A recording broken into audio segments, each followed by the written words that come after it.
Greetings. Okay, so I just found out that we're live in two ways. One, greetings to everyone who's joining us for this inaugural Development Ideas debate. And secondly, to explain that part of this is because the developmentideas.info site is now live as well. A little bit of background before we start today's event. Developmentideas.info extends from a volume that I and some of our speakers today were involved in as co-editors recently.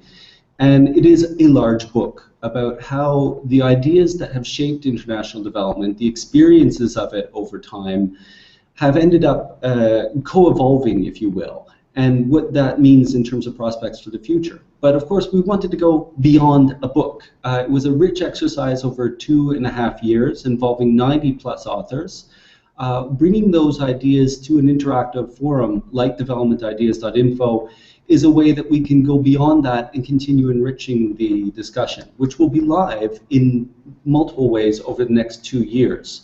The website will have this 2-year dynamic life span where you'll be able to attend events, provide your own commentary, participate in the discussion, not just be a passive reader. And then afterwards, this will become an online archive of what were some of the ideas in play in this very historic period, if you will. What we're seeing today, what you're participating in, is the Development Ideas Debates. This is a series of online Google Hangout type seminars where we'll be able to put forward some of the ideas that were perhaps originally from the volume or just in circulation at a given time. Where are we today? This is the International Economics Association's World Congress from Jordan in the Middle East. And this is a wonderful opportunity where myself and two of my co-editors just happen to be in the same room at the same time. Doesn't always happen. So we thought we'd take this as an opportunity to highlight some of our thinking that's not only just grounded in the volume, but extends a little bit beyond it. Well, thank you very much indeed, Bruce. It's a pleasure to be here, and working on this volume has been really tremendous, great fun, and I hope that the continuation of that fun will get through the online exchanges that we have.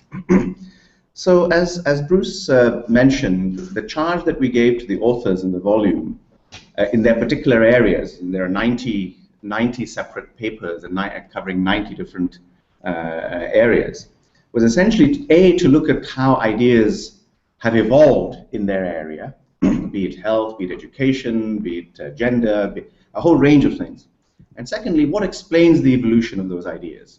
And I think that's what makes it really interesting, sort of first to see how ideas evolved over the last 70 years since the Second World War, and secondly, what explains it?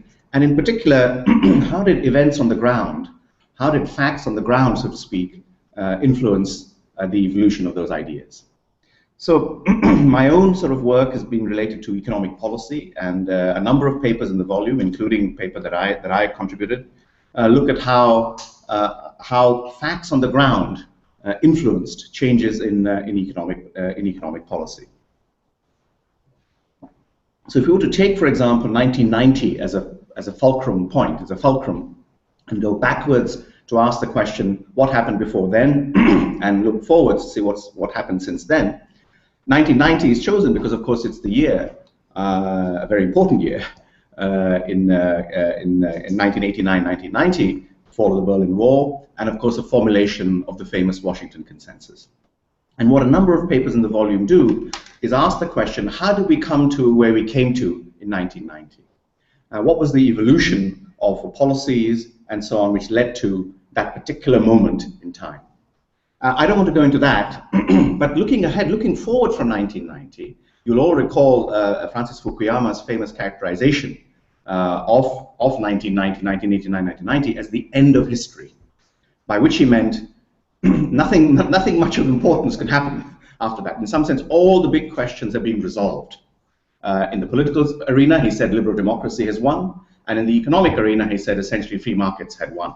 That's what he meant by the end of history. Well, in a paper that I wrote a few years later, I started off the paper with the words, the end of history lasted for such a short time.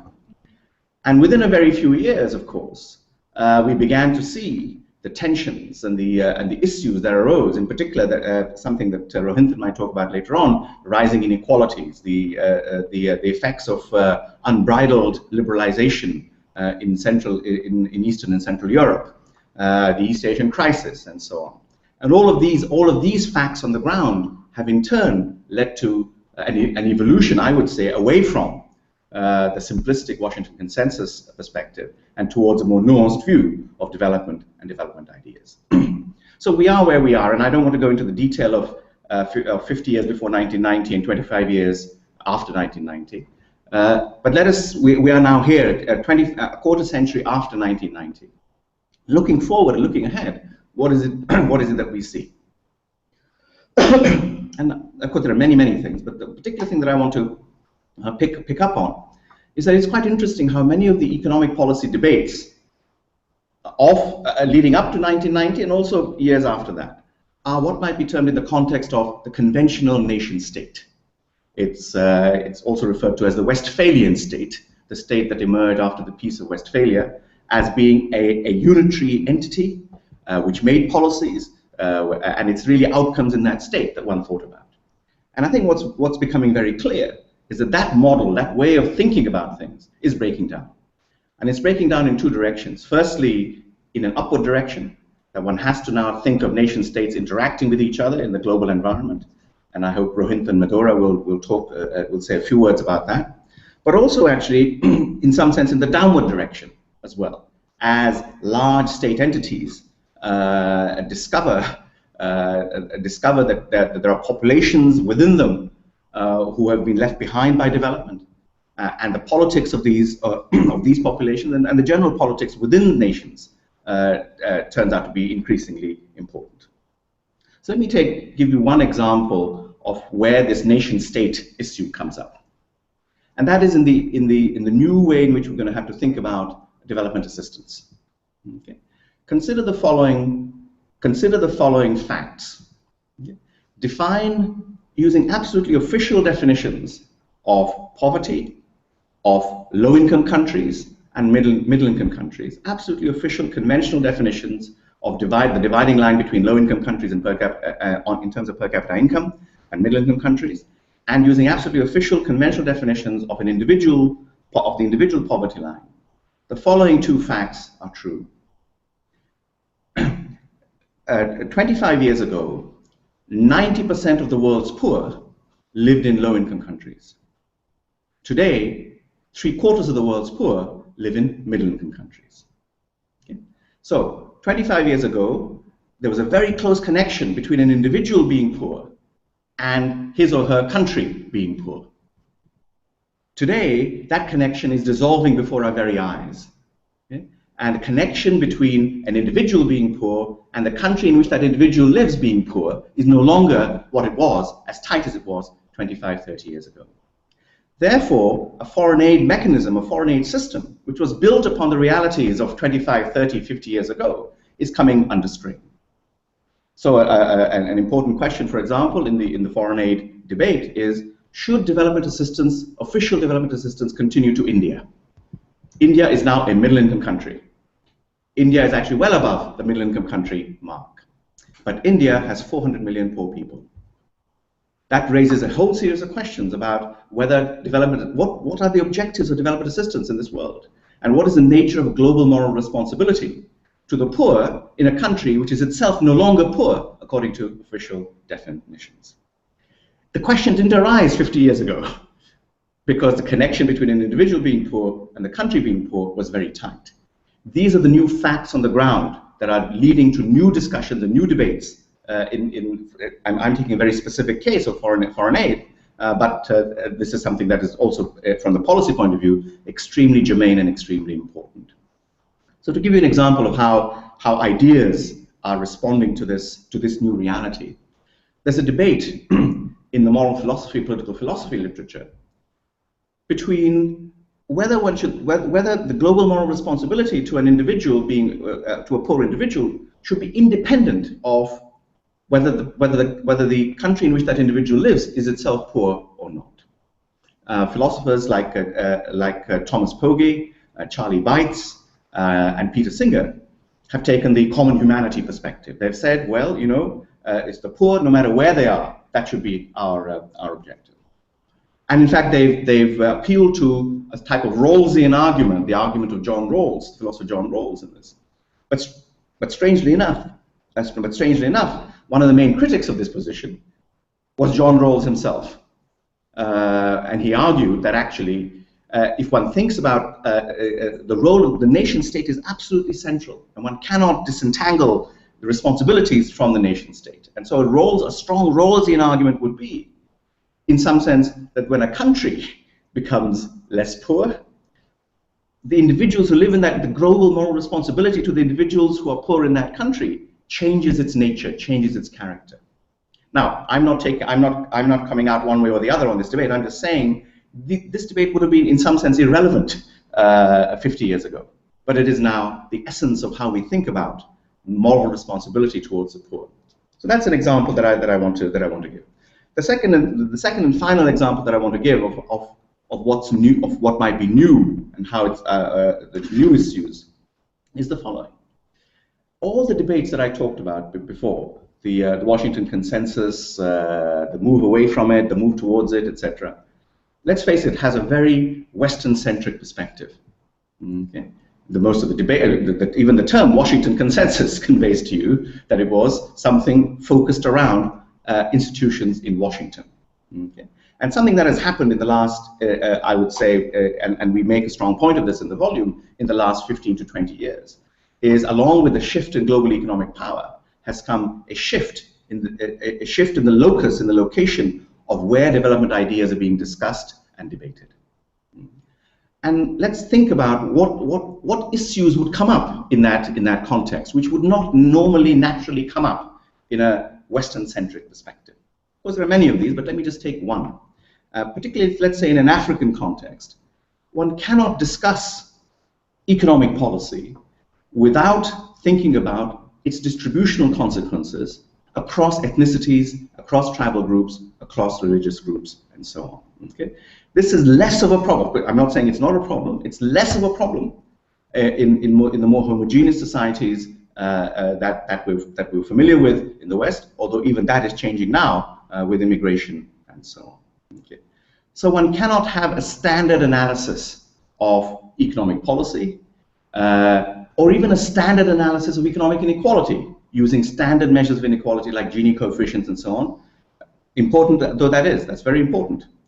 But one cannot understand the concerns of African policymakers if one doesn't understand the impact that these macroeconomic policies have, not on the interpersonal distribution of income, which is captured by the Gini coefficient, but on the interethnic, interregional, interreligious distributions of income. Okay? And quite often when we try to understand why is it that African policymakers are going in a particular way, they're actually trying to hold the country together in this particular context. And I think that's true whether one thinks about an Indian context or other contexts. And I think this is an issue, the issue of cultural diversity, of ethnic diversity, and its interaction with economic policymaking, and a new way of thinking about distributional consequences that I think, for example, would not emerge in a standard Western-centric way of thinking about things. And so the fact that the development ideas are now being debated and discussed much more in what's called the Global South, I think will have an impact also.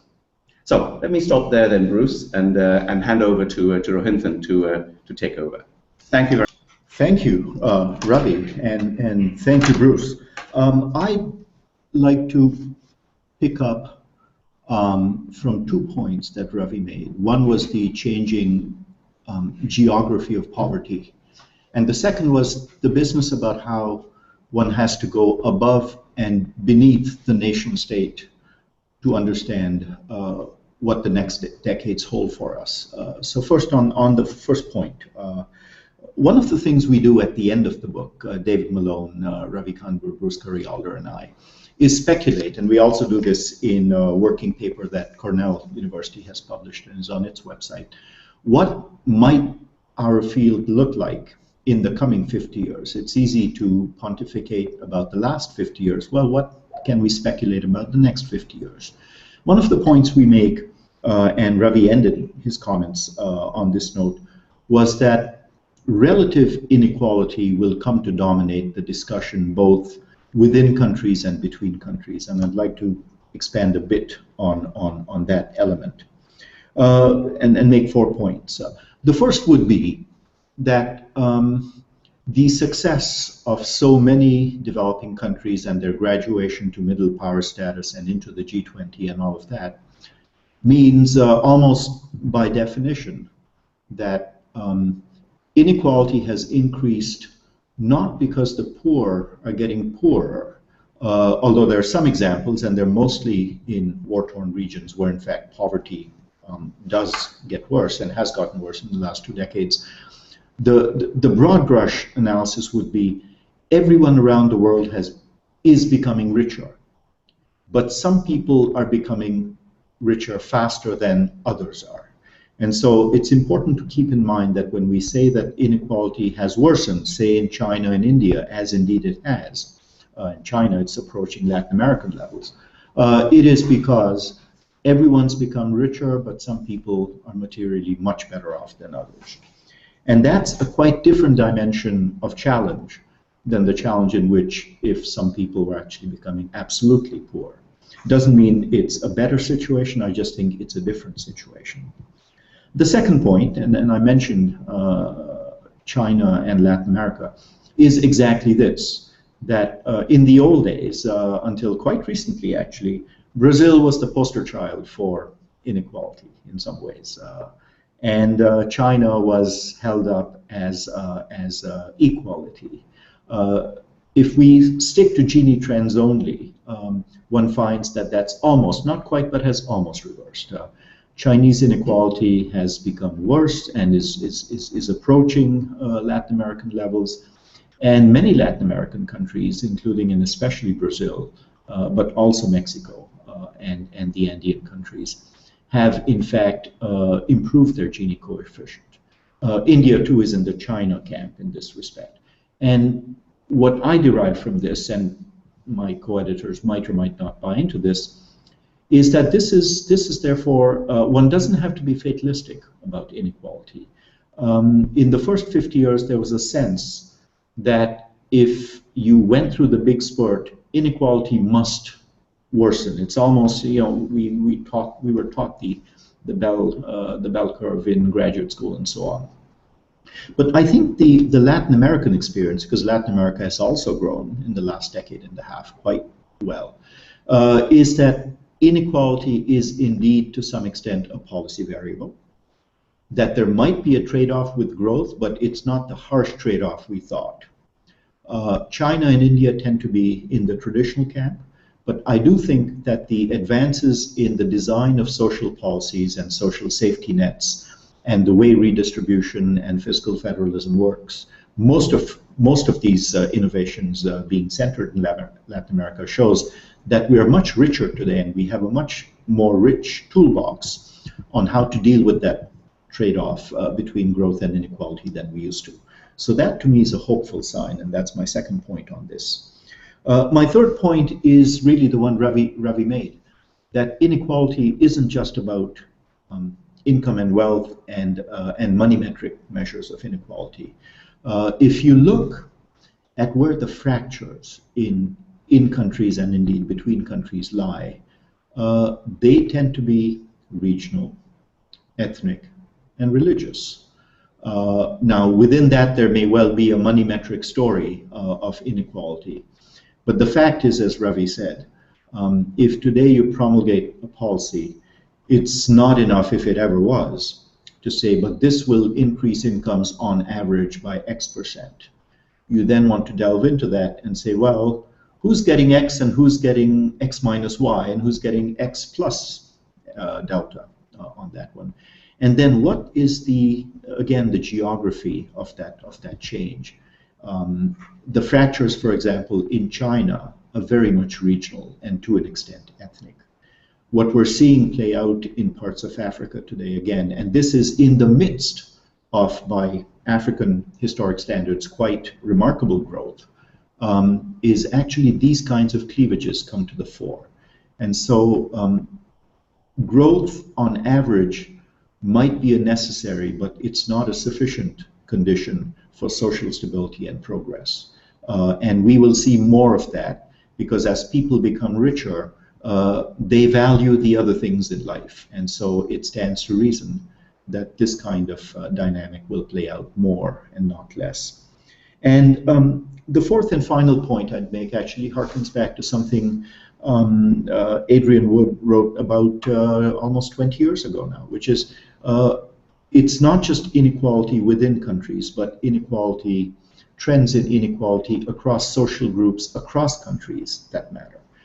In his case, you will recall the hypothesis was that as globalization increased and the world therefore specialized the way comparative advantage would dictate, unskilled and semi-skilled workers in developing countries would benefit. But the flip side to that is that unskilled and semi-skilled workers in rich countries, in Europe and the US, are relatively worse off, left worse off. And the flip side is also true. If you are educated, innovative, smart, risk-taking, the rewards now are much greater than they used to be. And that means if you're in a developing country, two things. You either stay in that environment and become much more rich, or you migrate to a region that rewards you that way. In any case, the point is that these kinds of global trends lead to their own dynamics. And so one thing you might expect to see more of as the semi-skilled and unskilled become marginalized in rich countries is a backlash to globalization in precisely the regions which were seen to be the proponents of and motors of globalization. We're already seeing that, for example, in my view, in the discussions about China's exchange rate in the US. I mean, a lot of that is driven by the sense that it is unfair competition from cheap labor in that country as opposed to our cheap labor that is driving unemployment and deindustrialization. So I think inequality is going to play out in all kinds of ways. These dimensions are not just money metric, and they're not just national.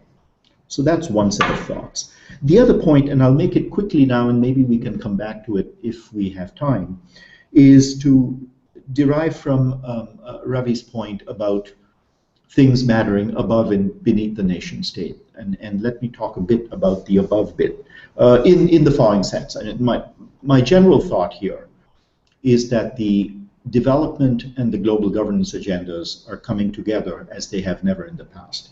It's driven by two things. One is, in the old days, pre-globalization, pretty much the only thing that moved enough at the margin for there to be some kind of global aspect to it was trade in goods and occasionally services, but mainly trade in goods. Now, with globalization, what you find is that all the other factors of production have also become globalized. Capital has become globalized, information has become globalized, entrepreneurship has become globalized. Land, by definition, I suppose, cannot be, although we note that there is a big issue in Africa of land being purchased by other countries for food production. So the fact is, with capital mobility, a lot of other things have become more globalized as well, as indeed has technology. So that's one thing to keep in mind. The other thing to keep in mind is if you're a policymaker in a developing country and you're going to face challenges in the next few decades, what might they be? My list would be infrastructure, for one, dealing with demographic change, dealing with the financial sector, dealing with the environment and climate change, dealing with new technologies, and health. There might be others, but now if you look at these kinds of issues, even something like infrastructure, which is seen as a domestic mobilization question, to some extent it is, but to the extent that there is a strong financial and technological element to it, you're reliant on things around the world. By definition, that's the case for climate change. It is certainly the case for many aspects of health, not just pharmaceutical prices, but also pandemics And it's absolutely the case for financial sector. Witness how strongly the current governor of the central bank in India is concerned about how the US is moving away from its quantitative easing and the side effects that that has on the Indian currency. So the fact is, if you're a policymaker in a developing country, it's no longer just trade that connects you to the rest of the world. It's all of these other things. What can you do about it? You cannot simply be driven by your own instincts. And so the world as a whole has to come together on matters like financial instability and regulation, on matters like dealing with climate change and pricing carbon, on matters like technology transfer regimes and IP, intellectual property regimes. And when the globe gets all of those things right, everyone benefits, but developing countries benefit disproportionately because they have the least control over these questions on their own. And so in the old days, you might say, well, I want to alleviate poverty. And I guess my first point on inequality was that pure and raw poverty alleviation is not where it's at. It's now about managing growth and wealth. And the second is, to manage it, we're going to need much stronger cooperation at the global level on a host of global public goods and bads for national policymakers to have the levers they need to improve lives. So let me stop there, and back to you, Bruce.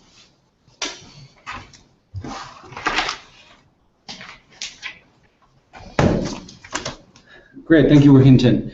So a rich set of ideas already, and I'll briefly add my own before we turn it over to yourselves. And reminder that you'll be able to submit your questions via Twitter, through the Google Hangout, or even by email. We have colleagues that are monitoring that account and will bring questions to our attention. Early on in the project, I asked a provocative question, and I think I developed my own answer, but there's by no means a consensus on it. I asked, is thinking on international development pulling together in the sense that there is a greater consensus, or is it tearing apart in the sense that there's multiple things we currently discuss when we talk about international development that may be going in their own directions? And I tend to the latter, and let me explain why. Even when we have increasing consensus today on what are the goals or ends of development, not just income, but we also would like a more equal world, a world with greater health outcomes that are shared, and multiple other, there's a dozen or so indicators that one tends to look at in terms of, is this country successfully developing or not? But there is divergence of how does one achieve that. But more to the point, there's divergence in terms of what are the nature of the problems we're talking about. If one looks across sort of development studies, development economics, international relations, some of the natural science disciplines that are rallied behind international development, you see that there is, yes, indeed, as some of my co-editors have been putting forward, openness to ideas and experiences that are coming from around the world. Increasingly, voices from what we've hitherto called the developing world are increasingly important. But when we've looked across, when I've tried to simplify what these past couple of years and the experiences of multiple places and multiple topics are, I see a sort of simple typology. This is mine, and it may be wrong, and you can argue with it. But essentially, I see sort of three sets of problems: the sovereign ones, the common ones, and the foreign ones. In terms of sovereign problems, these boil down essentially to how do we use the national wealth? What is the choices that each of our societies are making? Whether it's spending on education versus healthcare. There are national and subnational discussions here between states and their societies. These include citizens, civil societies, and the leaders, however our societies are led. Then there's a set of issues that Rohinton spoke very passionately and eloquently about, the common ones I would refer to. These are the ones that cross borders, that no one nation state can really affect on their own. They involve what might have once been called international public goods or bads. climate, infectious disease, trade regimes. Some of these were already touched upon. These involve different sets of actors, and it requires working across borders for coordinated action. Very distinct in terms of what the previous set of problems were. Then the last category I'll refer to are the foreign problems. This is where we have discussions about what is the collective response of our peoples and nations to trouble abroad, whether it's poverty hotspots, which fortunately seem to be decreasing in the longer trend of history, ungoverned spaces or fragile states, places where bad things are happening, where life continues to be nasty, brutish, and short. These are the types of discussions that involve ministries of foreign affairs and aid agencies now, revolve around the topics of sort of humanitarian relief, rural development, and state building in very isolated spaces. What I've sensed is a speaking past each other at times, that people that are concerned about one set of problems will not necessarily be connected with those speaking about another set of problems. And moving forward, I think these tensions will continue. And in general, if one can make an observation, whereas the first set of problems, the sovereign ones, as has been referred to by my other panelists, the number of experiences is increasing, and there are greater opportunities not only for learning within the OECD, but also with other parts of the world that we've been calling developing countries, but actually we may need other ways of referring to these fellow travelers.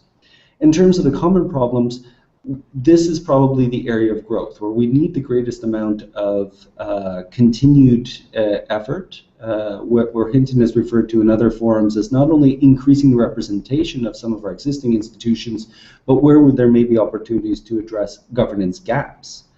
In terms of foreign problems, this is where essentially in the long view, there is a good news story around international development.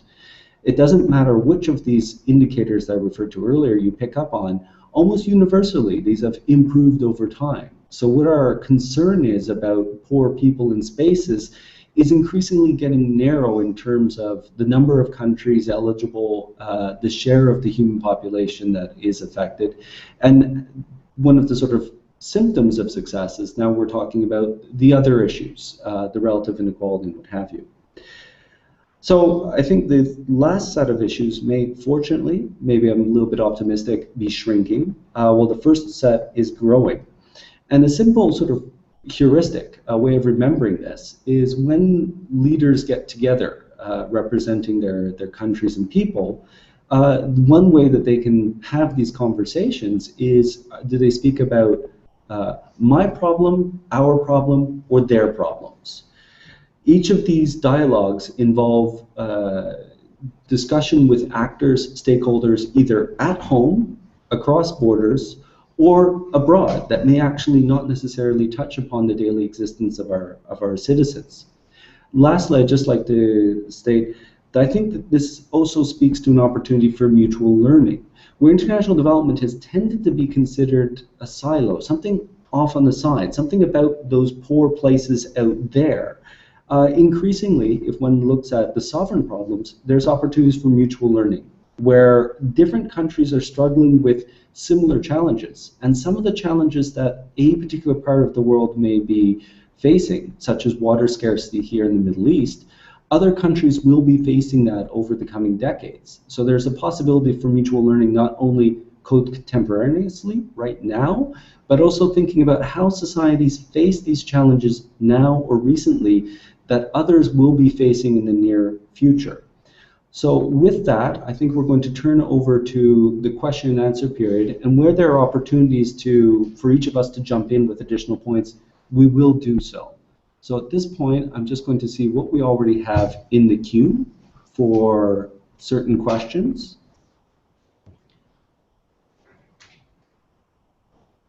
And the first one I think we'll address is reads as follows, that foreign aid was based on helping poor countries.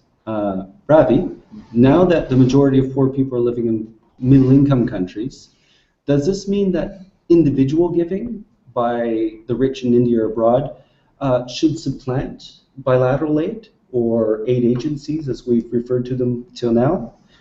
I turn the floor over to you. Yeah. No, I don't think there's any necessary connection between official development assistance or individual development assistance, if you want to call it that, and whether the poor now live in low-income countries or middle-income countries. Of course, because even in the old days, when the old relationship between a country being poor and an individual being poor held strong, the same issue could be raised. I mean, the same issue could be raised, and somebody could say, look, official development assistance just is, in the words of a US senator, is money down a rat hole, and it's much better for individuals to give, and that's the best way to do it through sort of private channels and so on. So I don't think there's any necessary connection between the two. I think that two separate sets of issues are raised by those two issues. That would be my response. I'd come in on this. I agree with Ravi. I'd come in on this in the following sense, and I absolutely shouldn't put words in our fourth co-editor's mouth, David Malone, but he has said on occasion that the combination of success in the developing world and the financial crisis that began in 2008 means that aid programs, as we have known them, bilateral aid programs in most developed countries, have peaked and are probably on either a long-term or medium-term secular decline. And whether he said that or not, in so many words, I would go out on a limb and make that prediction, that's not where it's at. The second point I'd make is that there will be, now they may be offset or not entirely, but there will be some kind of cooperation program, as we're already seeing in many of the more successful developing countries, true. Third, I guess humanitarian crises will always bring out the best in all of us, but it won't be limited to humanitarian crises in poor countries. Think of the global response to the situation in Japan some years ago, and indeed to Katrina in the US. So I think the information revolution almost equalizes, in some senses, the humanitarian impediment. The final point I'd make, back to the one I made previously, if what could the rich countries do? They could double their aid budget, or they could really lead towards an accord on global financial stability or on climate change. And I think having a more cooperative lens in international negotiations will be the aid program, if I could call it that, or the replacement of the aid program of the future. Yeah, let me just follow up on what Rohinton just said, and this business about addressing common problems, as Bruce called them, or global problems, and again, addressing those problems will also have very strong distributional consequences across countries, and this is where Rohinton's final point about the new types of aid programs being linked to global cooperation comes in. A classic example of this is climate change and addressing, let's say, greenhouse gas emission through some form of carbon tax. And we know that there are some very poor countries who are going to be negatively affected by this in the short run, and the short run could be 25, 30 years. Okay, what does one do about that? And there's a good reason why countries like India are resisting these global schemes to control greenhouse gas emissions. And it seems to me that unless one has an appropriate type of, it doesn't necessarily have to be financial compensation, but an appropriate type of agreement which addresses the concerns, in particular of developing countries, whose concern being that addressing these problems, and they agree that these are problems, but addressing these long-term problems will cause us a problem now. I think that's going to be the nature of the dialogue and the discourse, and indeed the negotiation that's going to happen. So I agree that in some sense we won't be calling it aid, we'll be calling it appropriate types of negotiation, appropriate types of transference and compensation. This could be in the realm of technology and so on, it doesn't have to be necessarily financial. But I think that could be the new form of development assistance, if you see what I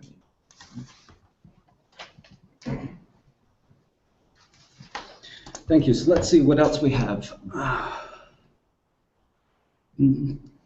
Okay, so we've got a number of questions here. I think I'll take this one right now. Right at the top, we have inequality arises from entrenched political and financial interests deeply vested in global status quo. What are the underlying political determinants of development generally, and what forms of global governance can move the world towards equity? Is that entirely clear to colleagues? Okay, so I'm going to turn this over, first of all, to Rohinton, giving the global governance perspective on it. You know, that's a very, we could have a whole webinar on that question.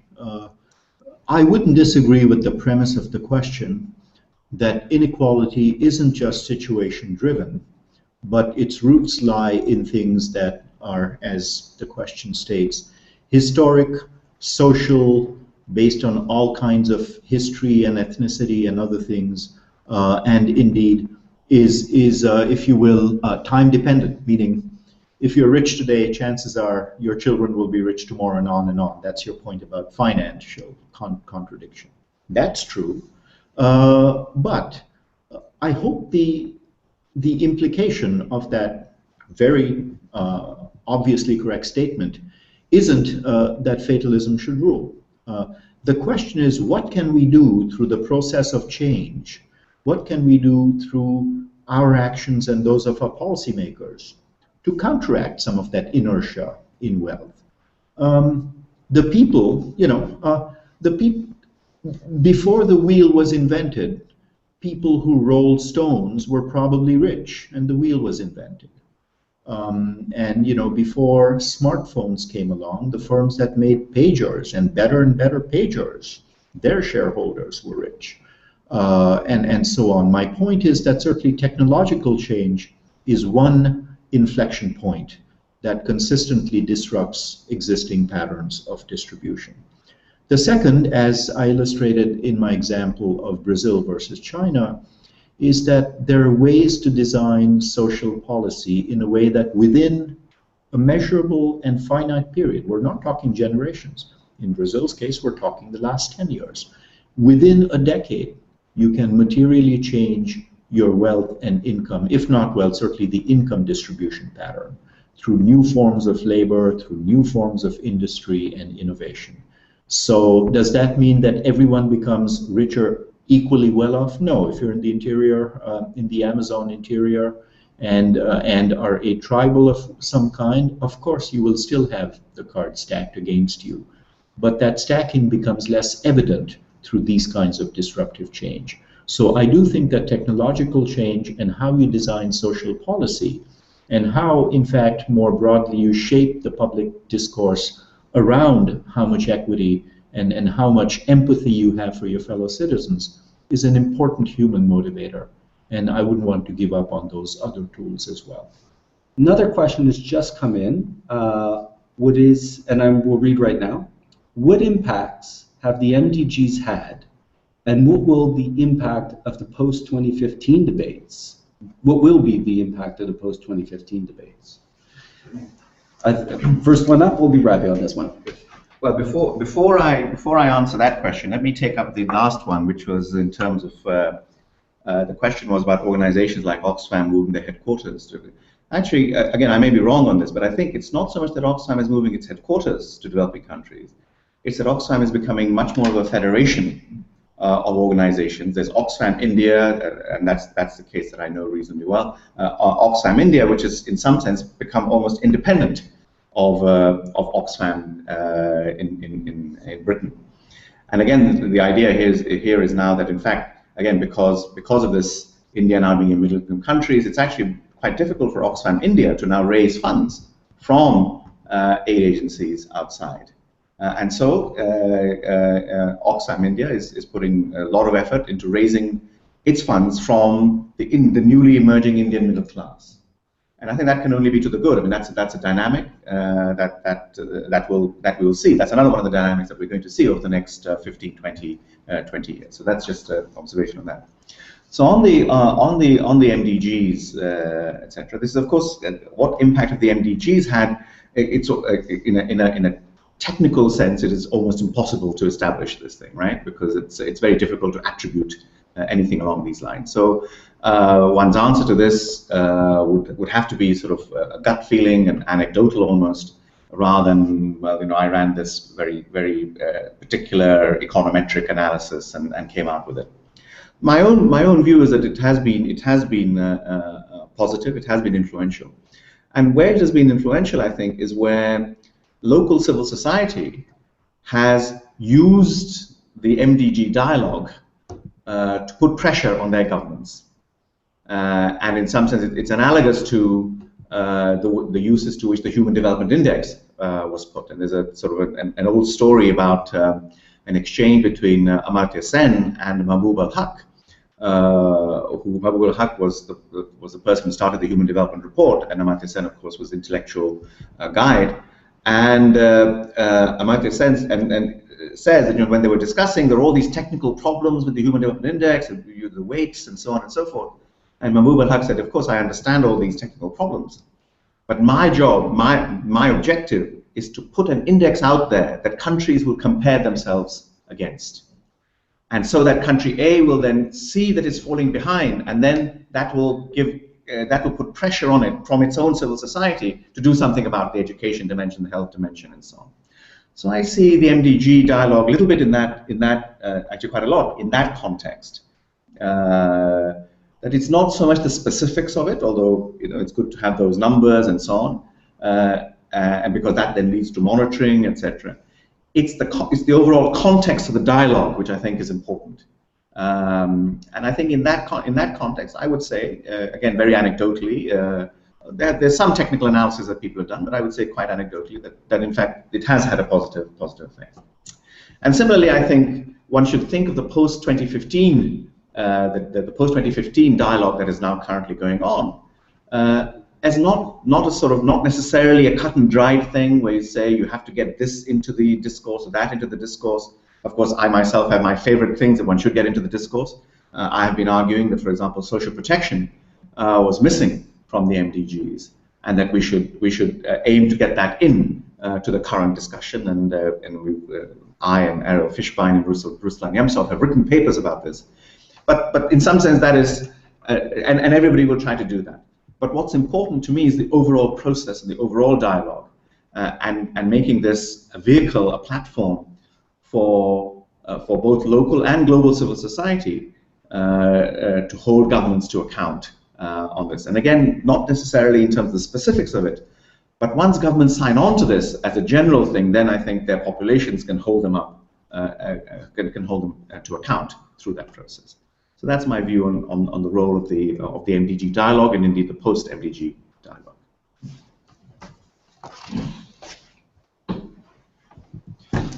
Good. I think we have time for just one last question before we'll have to close, and thankfully let you off because we promised only one hour.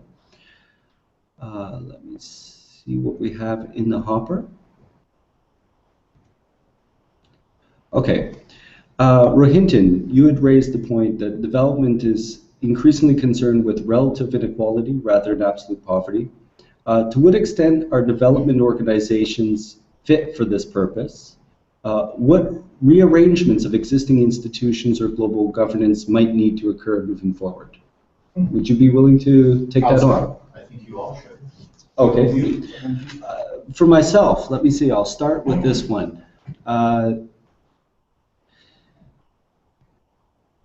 I think it comes down to, again, that typology of what is the nature of the problem we're talking about. In some instances, we have institutions that bridge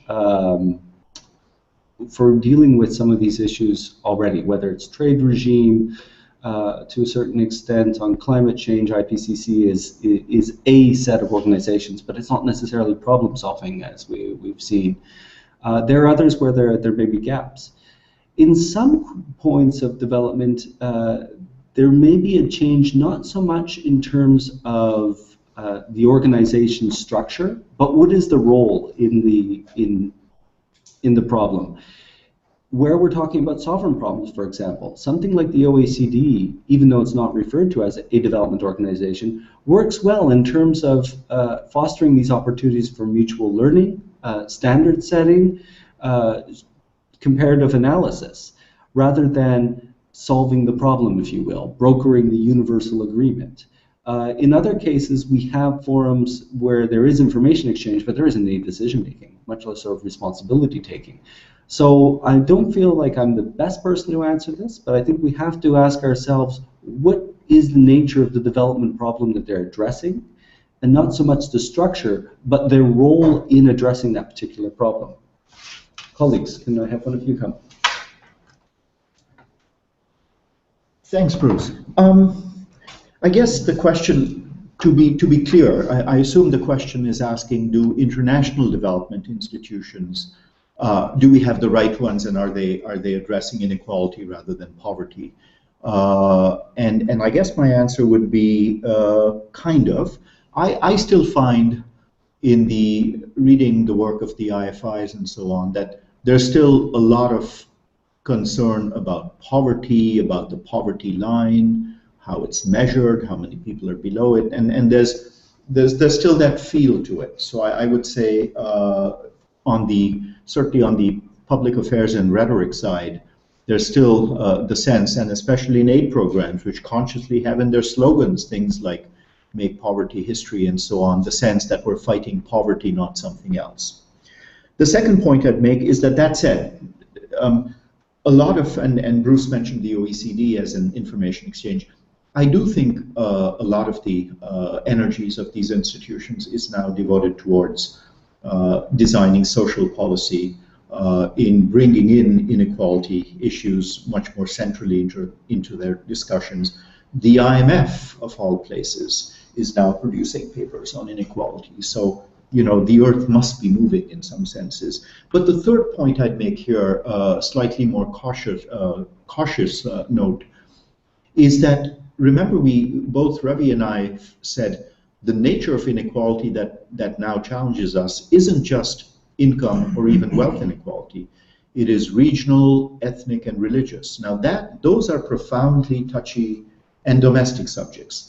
And the international organizations, perhaps correctly, are still constrained in what they say and how they say it.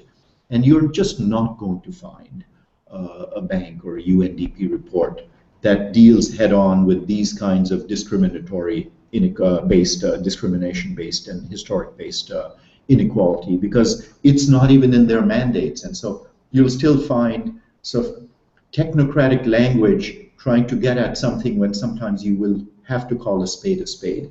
And so at that point, I would say it's for national development institutions to take over and lead the charge in these things. International institutions by nature are constrained by how much intrusive they can be in their language and in their reach. The last point I'd make on this is that even as we think about inequality and its other dimensions, Bruce mentioned, and I agree, that there are some gaps, and I mentioned technology transfer and climate change as to where we don't even have the right institution, much less the right global forum in which the matter should be thrashed out. And in addition to the existing institutions not being fully equipped to deal with inequality, I would say what worries me at least as much is that in important drivers of inequality, we do not have the right common forum to discuss these issues globally.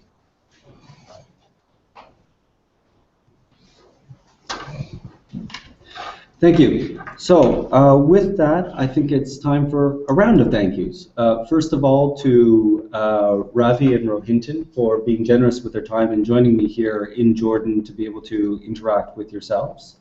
Behind the scenes, my colleagues Amanda Rashidi and Marcia Chandra have been helping us on the technology side and are due their recognition. And finally, to yourselves, for those of you who've been able to join us over the past hour. And I regret that we haven't been able to get to all of the questions, but we will review them and see where we will be able to perhaps follow up at a different time. Just a reminder that we will be posting this video both on the website, developmentideas.info, as well as on YouTube, where you'll also be able to connect with other videos where some of us and other contributors have been making use of this way of getting the ideas out there beyond the book, if you will. We'll also have a written summary of this particular event available on that website shortly. We do look for carrying on the discussion, if you will. If you have comments, feedbacks, or suggestions on today's events or the portal in general, please do email or tweet us. My apologies for stumbling over that. And just to refer that over tomorrow morning, we'll be having a number of our fellow contributors to the volume together for a panel discussion on how the thinking on economics has evolved over time, and we'll be making a recording of that we'll be able to share with you as well. So with that, I think I'll close here. Thank you very much for joining us, and I look forward to next time we'll be able to engage at a development ideas debate. Thank you.